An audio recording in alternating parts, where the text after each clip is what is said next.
긴장이 고조되고 있는 중동 상황 현지 연결해서 자세히 짚어보겠습니다. 곽상 특파원, 주말 파키스탄에서 중재국 회담이 있었는데 미국과 이란의 대면 협상 일정에 대해선 나온 게 없습니까? 네, 아직은 구체적 일정이 전해지지 않고 있습니다.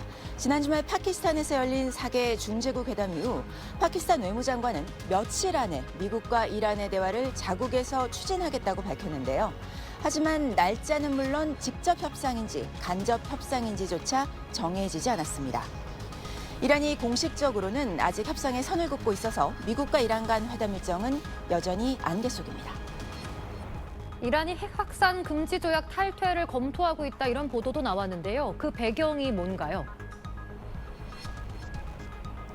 네, 이란 반관영 타스님 통신은 의회 등 주요 기관들이 핵 확산 금지 조약 NPT 탈퇴를 긴급 논의 중이고 잔류할 이유가 없다는 결론이 굳어지고 있다고 보도했습니다. 이란은 NPT 탈퇴 검토가 국제 원자력 기구 IAEA 때문이라고 주장했습니다. IAEA가 미국과 이스라엘의 이란 핵시설 공격을 방치하고 이란에 대한 핵무기 사용도 암묵적으로 부추기고 있다는 겁니다. 그러면서 NPT를 탈퇴한 뒤 핵무기를 개발하겠다는 게 아니라 IAEA 사찰단으로 가장한 미국과 이스라엘의 첩보 활동을 막기 위한 거라고 설명했습니다. 이란의 핵무기 개발을 저지하기 위해 시작했다는 전쟁이 이란의 핵 확산 금지 조약 탈퇴로 이어질 수 있는 모순적 상황이 됐습니다. 네, 전쟁 이후에 이란의 원유 수출 수입이 오히려 늘었다는 이야기도 들립니다. 이게 사실입니까? 네, 이란이 에너지 수입 측면에서 반사이익을 얻고 있다는 분석입니다. 호르무즈 해협이 막히고 이란의 공격으로 에너지 시설이 피해를 입으면서 다른 걸프 국가들의 원유 수출은 크게 위축됐죠. 하지만 이란 유조선들은 여전히 홀로 자유롭게 운송을 이어가고 있는 상황입니다. 영국 이코노미스트는 이란의 원유 수출이 하루 최대 280만 배럴 수준으로 지난해 평균과 비슷하거나 더 많을 수 있다고 분석했습니다. 가격 상승까지 겹치면서 수입은 크게 늘었고 이 자금이 이슬람 혁명 수비대의 전쟁 재원으로 유입되고 있다는 관측이 나옵니다. 지금까지 오만 무스카트에서 SBS 곽상은입니다. 간밤 국제 유가가 10% 가깝게 급등했습니다. 종가 기준 서부 텍사스 중진유는 9.7% 오르면서 배럴당 95달러로 북해산 브렌트유는 9.2% 오르면서 100달러까지 치솟았습니다.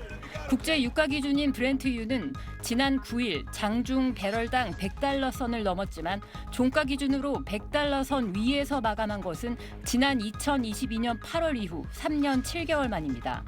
호르무즈 해협 상황이 곧 나아지지 않을 거란 전망이 나와섭니다. 크리스 라이트 미국 에너지부 장관은 미 해군이 호르무즈 해협을 건너는 유조선을 호송할 준비가 돼 있지 않다고 말했습니다. It'll happen relatively soon, but it can't happen now. We're simply not ready. All of our military assets right now are focused on destroying Iran's offensive capabilities. 글로벌 유가 상승에 따라 미국 내 주유소 휘발유 가격도 트럼프 행정부 2기 들어 최고가로 치솟자 미국 재무부는 제재 대상이던 일부 러시아산 원유와 석유 제품 중 미국 현지 시간 10일 이전에 배에 선적된 경우에 한해 오는 4월 11일까지 한시적으로 판매를 허용하기로 했습니다. 미 백악관은 또 미국 내 항구간 물자 운송을 미국 선박으로만 하도록 하는 규제인 존스법을 한시 면제하는 방안을 검토하고 있다고 밝혔습니다.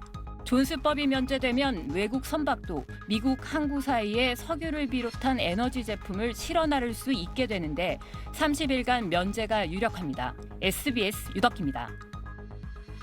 아라비아 반도 남쪽 홍해 입구인 바브엘만 데브 해협입니다.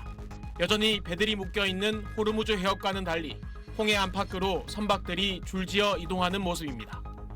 전 세계 해상 물동량의 약 12%가 다니는 홍해는 호르무즈 봉쇄 이후 정유업계의 대체 루트 역할을 하고 있습니다. 사우디아라비아는 1200km의 송유관을 통해 서부의 얀부항으로 원유를 옮겨 하루 400만 배럴 이상을 수출합니다. 에스오일도 얀부항을 통해 물량을 공급받습니다. 만약 후티 반군이 홍해를 봉쇄한다면 중동산 원유 수급에 차질이 생깁니다. 수에즈 운하를 통해 아프리카 남단의 희망봉을 돌아오는 방법이 있긴 하지만 기간과 비용이 2배 넘게 듭니다.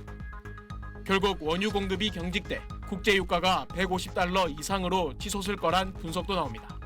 200불까지도 갈 수 있다. 이런 상황으로 보이고 유가가 오르면 천연가스 가격도 덩달아서 올라서 경제 전반에 상당히 부정적인 영향을 산업계도 촉각을 곤두세우고 있습니다. 지난 2023년 후티 반군이 홍해 상선들을 공격한 이후 국내 수출입 물량 대부분은 희망봉으로 우회 중입니다. 운송 물량 자체는 큰 충격이 없다 해도 폭등한 운임을 계속 감당해야 하고 물류망 차질도 불가피합니다. 호르무즈 해협통에서 한번 좀 꼬인 게 있거든요. 다른 루트에서도 계속 이렇게 선박 흐름이 꼬이게 된다면은 비용적인 측면이나 그 다음에 이제 시간적인 측면에서 애로가 커질 수밖에 없습니다. 호르무즈 해협 봉쇄로 경제가 한 차례 타격을 받은 상황에서 홍해까지 막힐 경우 에너지 수급과 수출은 한층 더 휘청일 것으로 보입니다. SBS 정성진입니다.